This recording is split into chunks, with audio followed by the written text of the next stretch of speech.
Gol Arema FC di Liga 1 musim ini tidak sekadar berasal dari penggawa asing saja, namun, para pemain muda Singoedan juga ikut menyumbang gol untuk tim.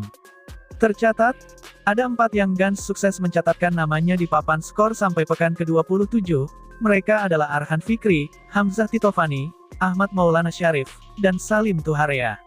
Sosok tersebut total menyumbang 8 gol untuk tim. Salim jadi terbanyak mencatatkan skor dengan 5 gol. Partisipasi pemain muda mencetak gol musim ini menjadi tertinggi dibandingkan 3 kompetisi lalu. Sejak Liga 1 2021, 2022 sampai 2023, 2024, rata-rata Young Guns yang mencetak skor tidak lebih 1 pemain. Musim lalu misalnya, pemain muda yang cetak gol hanya Ginanjar Wahyu. Salim mengungkapkan, produktivitas golnya meningkat karena dirinya tidak pernah puas. Baginya, setiap pekan harus lebih baik dari sebelumnya.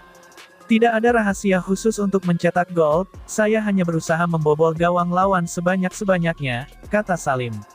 Menurutnya, mencatatkan nama di papan skor merupakan sebuah hal yang membuatnya bahagia, apalagi, saat akhir pertandingan Singoedan berhasil menang, situasi itu selalu spesial untuknya. Karena itu seusai lawan Barito Putra, saya bisa liburan dengan tenang karena saat itu tim menang, ungkapnya. Salim mengatakan, kerap sulit tidur saat Singoedan tidak mendapat hasil maksimal, karena itu, dirinya tidak merasa puas sudah melampaui gol musim lalu saat berkostum Madura United. Sedangkan terkait proses adaptasi dengan tim yang berjalan cepat musim ini, menurutnya, merupakan bantuan elemen tim. Para pemain lain selalu saling support sama lain, kata pemain berusia 23 tahun tersebut. Keinginan Arema FC untuk segera kembali ke Stadion Kanjuruhan tampaknya harus kembali tertunda, padahal Stadion Kanjuruhan telah diresmikan oleh Presiden Republik Indonesia Prabowo Subianto dan Bupati Malang, Muhammad Sanusi telah memberikan lampu hijau. Arema FC sebenarnya siap kembali ke Kanjuruhan, pada laga kandang perdana setelah Lebaran 2025 menjamu Madura United. Laga tersebut harusnya dilaksanakan pada tanggal 13 April tahun 2025 mendatang. Tapi PT Liga Indonesia Baru LIB, belakangan memutuskan laga tersebut untuk ditunda. Oleh karena itu, Arema FC harus bertandang dahulu ke kandang Persita Tangerang pada tanggal 20 April tahun 2025.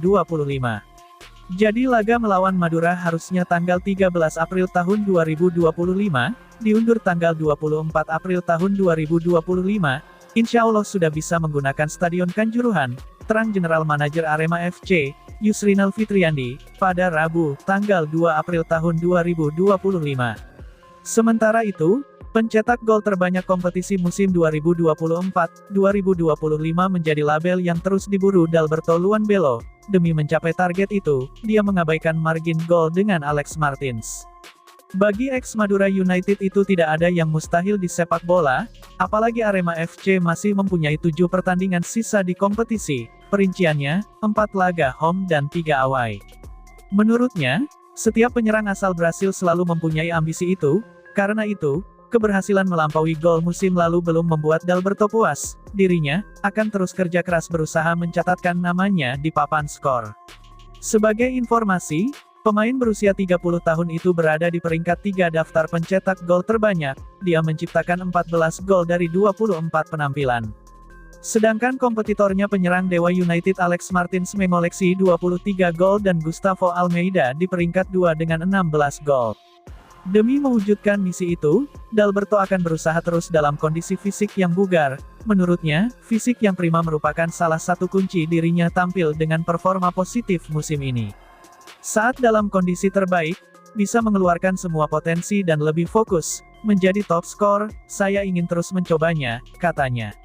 Alhasil saat mendapat peluang akan jauh lebih maksimal, karena punya endurance yang baik, power, dan skill maksimal, dia mencontohkan saat lawan Barito Putra yang lalu. Dalberto mengungkapkan, saat masih berkostum Madura United dulu kurang optimal, karena kondisi fisik belum dalam level terbaik, saat itu, tim asal Pulau Garam itu mengontrak dirinya saat dalam mode liburan. Untuk menjaga kebugarannya Dalberto memanfaatkan jasa pelatih fisik khusus asal Brasil, sosok itu menyiapkan program untuknya saat recovery seusai laga dan latihan di gym, dia juga menganalisis penampilan saya di lapangan, ungkapnya. Di lain sisi, gelandang Arema FC Pablo Oliveira tidak merasa terkejut dengan koleksi golnya di putaran kedua kompetisi, Menurutnya, 3 gol yang sudah diciptakannya bukan sebuah kebetulan. Pemain berusia 29 tahun itu sebelumnya juga melakukan hal serupa, saat masih bermain di kompetisi Brasil, meski saat berkostum Singoedan, tugasnya mengontrol permainan dari lini tengah. Perlu Anda tahu, musim lalu di Sampaio Korea FC, saya bermain lebih menyerang, karena itu, mempunyai naluri untuk mencetak gol, katanya. Menurut pemain bernomor punggung 32 itu, gol sepanjang karirnya tercipta dalam proses hampir sama, melalui tandukan, tendangan jarak jauh, atau memaksimalkan skrimmage di dalam kotak penalti lawan. Dalam sejarah karir gol saya, memang hampir semuanya dicetak dengan skema seperti itu, tuturnya.